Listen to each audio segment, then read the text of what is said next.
Hello guys, welcome to my YouTube channel. In this video we're gonna talk about if statement, else if statement, and also the else, right? And we're gonna cover how the ternary operator work in Java, and also there's something that I missed to talk about the video where I talk about loops, and we're gonna see how the enhance for loop works, right? And we're gonna use an array, right? So that's what we're gonna see in this video. Okay, so I'm gonna show you these little details that you should know for the exam, or just to know that it exists, right? So I'm gonna start talking about the if statement. So we know that this is my if statement, right? So I can put a condition, right?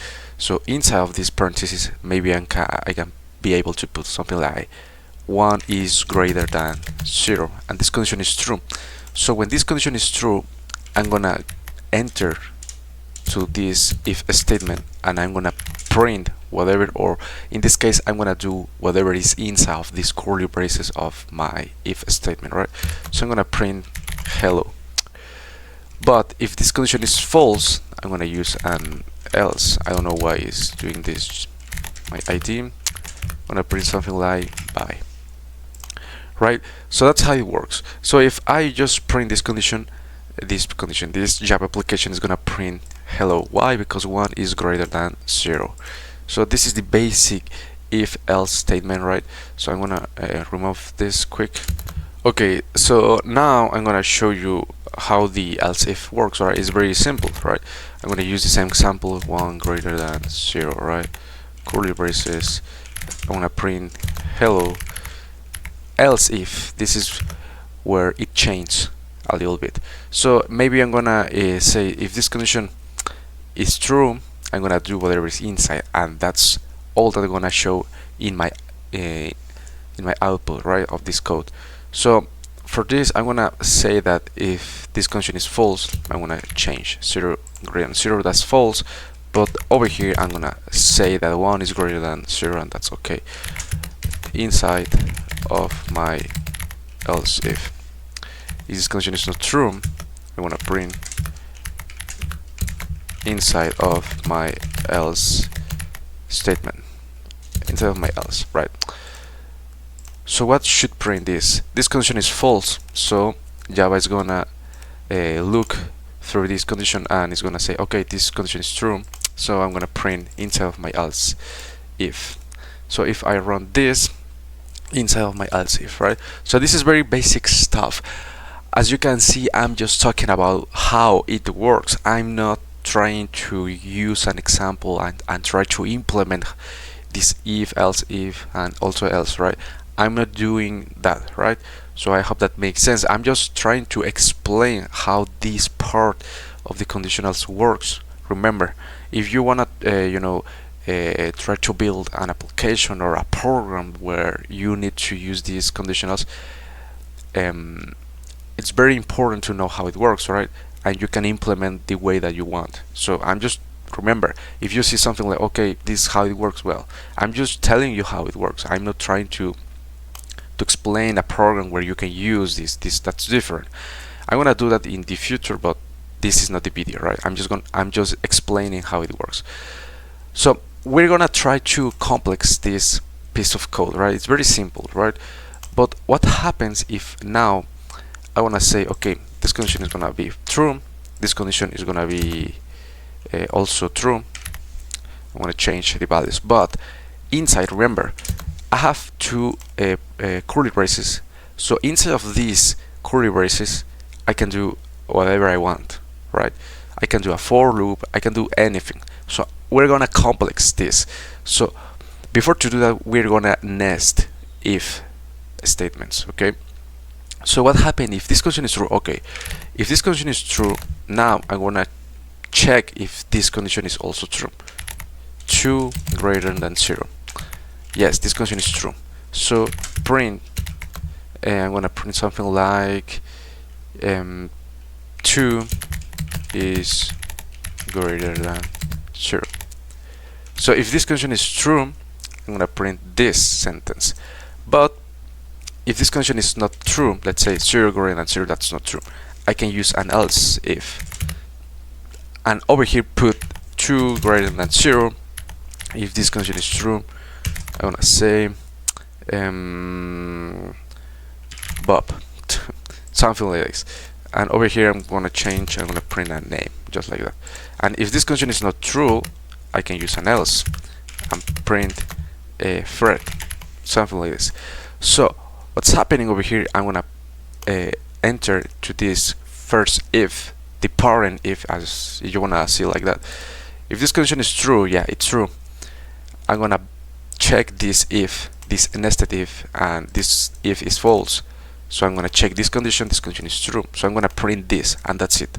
That's where the code terminates, right? But if this condition is not true, let's say 0 greater than 0, that's not true, I'm going to execute this else statement, and I'm going to print thread, right?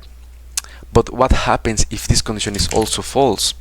If this condition is false, I'm not going to enter to this piece of code, right? I'm gonna go to my else if, the else if of my, of my parent if, and over here I'm gonna print 3 greater than, yeah, that's true. So I'm gonna execute this. But if this condition is not true, I'm gonna print this else statement.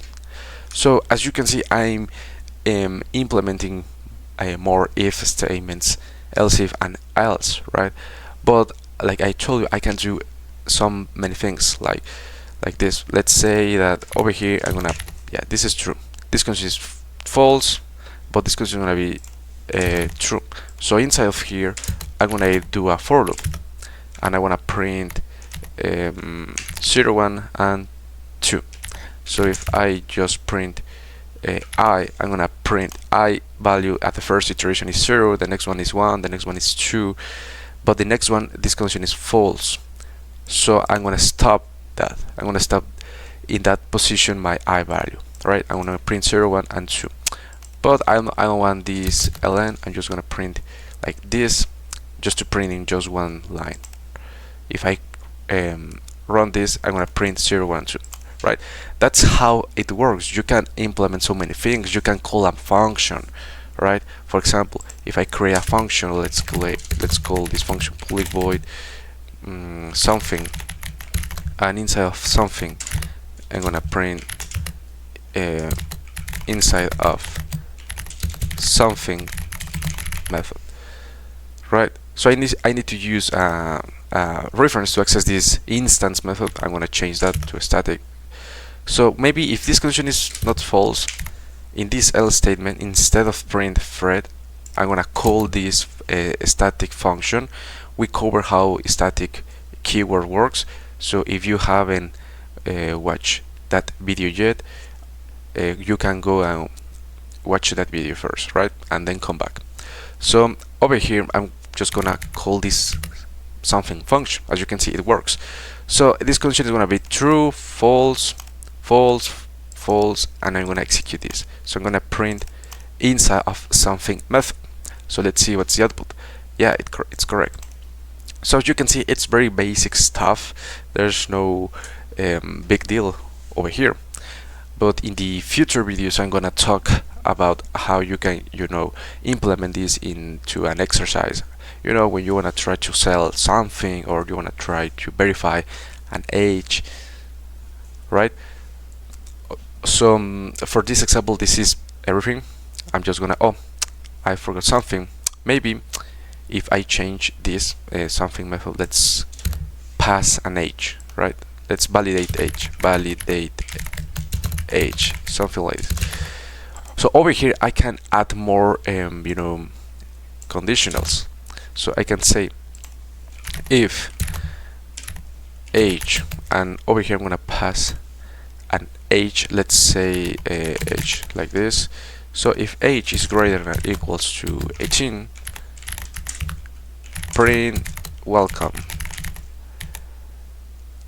right? Why I'm using equals over here? Because if I just pass 18, it's not greater than 18, right? It's false. So I need to put this equals to say, okay, if it's greater or equal to 18, do whatever is inside of this. If the condition is false, I'm just gonna print something like you're not welcome, like this, and I can call this function validate age, and I wanna pass 18. So this, as you can see, it is a little bit more complex, right? So if I try to run, it's gonna print welcome, right? Let's run this Java application. It prints welcome, right? Because I'm calling the function, and this function is validating an age, right? If this person is, you know, allowed to enter to this, I don't know, disco or something like that. So this is how it works, right? This is very basic stuff, and now I'm gonna change this. How? I'm gonna remove this curly braces, and as you can see, it works.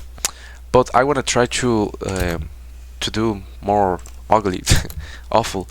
This works, right? As you can see, it works. Why? Because it's not necessary to put these curly braces. It's a little tricky, but it works. So Java is smart enough to know that this sentence is from my if and this is from my else, right? But what happens, I want to show you something tricky over here. I'm going to put normal like this, and over here I'm going to change this, and if this condition is not true, I can use a for loop, and also I can remove the curly braces for my for loop, right? This works. So this is something tricky that you should know, and also I can remove all of these curly braces. Let me just remove everything.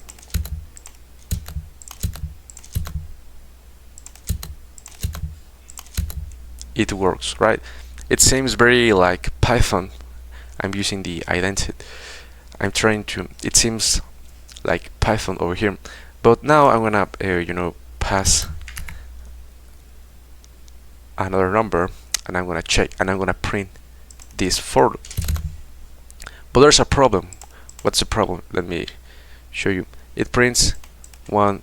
Yeah, that's correct, right? So this is how it works. This is very basic stuff about this. I'm gonna remove this. This is how the conditionals works, and we're gonna talk about ternary operator. So this behaves like an if statement. So for this example, I'm gonna create a boolean variable. So let's say this boolean something like is true, something like this. So I want to check, right, if 5 is greater than 0. This condition is true. I'm gonna use a colon. No, I'm gonna use this symbol, and this symbol is like, say, if this condition is true, you're gonna do this sentence. If it's not true, you're gonna do something else, right? So you can see me like an if. So over here I'm validating this. So if this condition is not true, I wanna say I'm gonna return true. If this condition is false, I'm gonna return a false, like this. So this is like, say, okay, 5 is, yeah, it's true, so I'm gonna return true, and I have to put this colon, and this colon is like, say, okay, this is the value of true and this is the value of false. So I'm gonna print over here is true, and I'm gonna print true. Let's see the output, it prints true. So this is the ternary operator. It's a little more, you know, fast. Instead of use this if statement, we can use this ternary operator, right? So, but we can add more conditions inside of this. So how can I do that? Well, if this condition is true, I'm gonna do another condition. Let's check 10 is greater than 5. If this condition is true, I'm gonna put again this symbol. If this condition is true, I'm gonna return true or false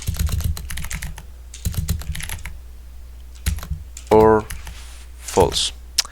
And maybe you're thinking, okay, what what's happening over here? Well, let me try to explain this. It's not easy to understand at the first time.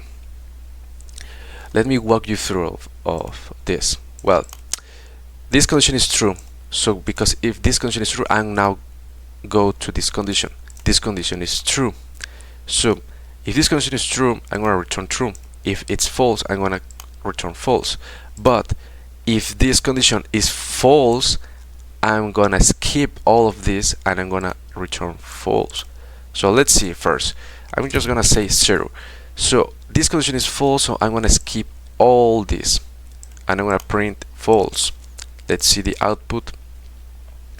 It prints false, yes. But if this condition is true, this condition is also true, I'm going to return true. Let's see. It prints true. But if this condition is false, let's say false, this condition is 5 is greater than 5, that's not true, I'm going to return false. Right? So this is how it works, but I can change the data type. So instead of return booleans, I can return strings or primitive. Let me create this. So if this condition is true, I'm going to enter to this condition, and if this condition is I'm going to change over here, Bob, Fred, Andy. Remove this. So try to guess the output. This condition is true. So I'm gonna go here and validate this condition. It's not true. So I'm gonna print Fred. Right? Let's see the output. It prints Fred. Yeah, that's true. So as you can see, I can return anything, any data type, strings, primitive, everything. That's how it works, right? So this is the ternary operator. We're gonna cover a detail in other video. I'm just gonna create one video for this topic because it's very important to know how ternary operator works, because maybe you're gonna see so many questions to get the certification, and you know it's good to know this. So now I'm gonna show you how the enhance for loop works. So for this, I'm gonna create an array. We talk about arrays. So for this for loop, I'm gonna create an array of primitive, and I need to specify the bracket and the name r. Right? This is very basic, simple loop. I'm gonna iterate. I don't know, 1, 2, 3. That's all. And for the enhance for, I need to type 4, and I need to type the value of this, right? The variable. So this array is of type primitive, so I need to specify the data type first, int, and the variable where I'm gonna save all of those values, right? So let's call a number, colon, and the reference of my array, right? And I'm gonna print number. So this is how the enhance for loops looking. Try to look over here. I have this for statement. This is my variable where I'm gonna save each one of these values of my array, right? And then print each of these elements. So if I run this, I'm gonna print 1, 2, and 3. Yeah, that's okay. But what happens if I change these?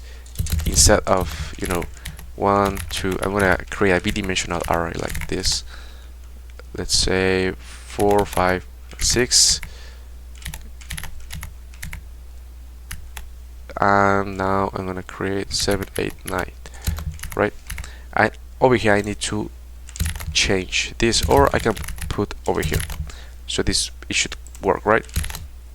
But first of all, I need to show you something. This is how you can create the bidimensional array. So this is my my bidimensional array. So what's happening behalf of scene, I'm creating objects, right? So I have my heap, and inside of this heap I'm gonna you know, create my first object. So in this position, I have, in this first dimension, I have 0, 1 and 2, and each of these position is creating a new object, right? So I hope that makes sense. This is my first array, second and third array. Okay, so this first position is pointing to a new object where it contains 1, let me type like this, it contains 1, 2 and 3. These are the positions.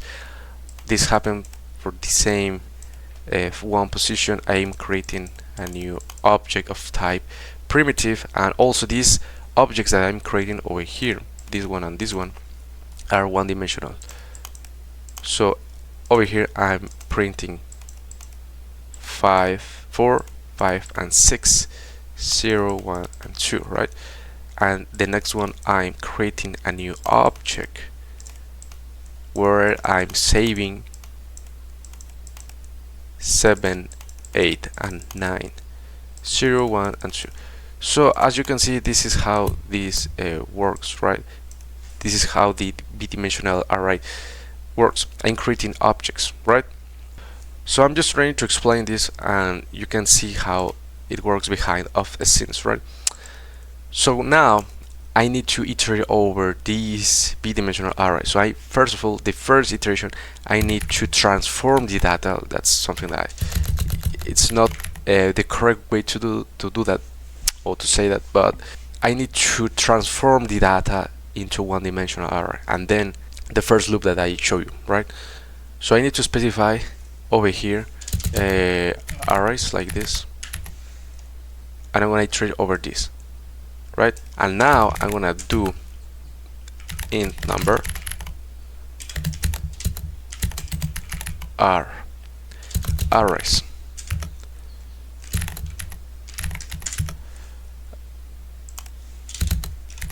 and print the value, right? Number. So this should print 1, 2 and 3. So if I just want to print something like concatenate string like this, let's run this, and it should print 1, 2 and 3 and 4. Yeah, right? So this is everything, guys. I hope that you enjoy this video, you learn. Drop your like, subscribe. See you guys.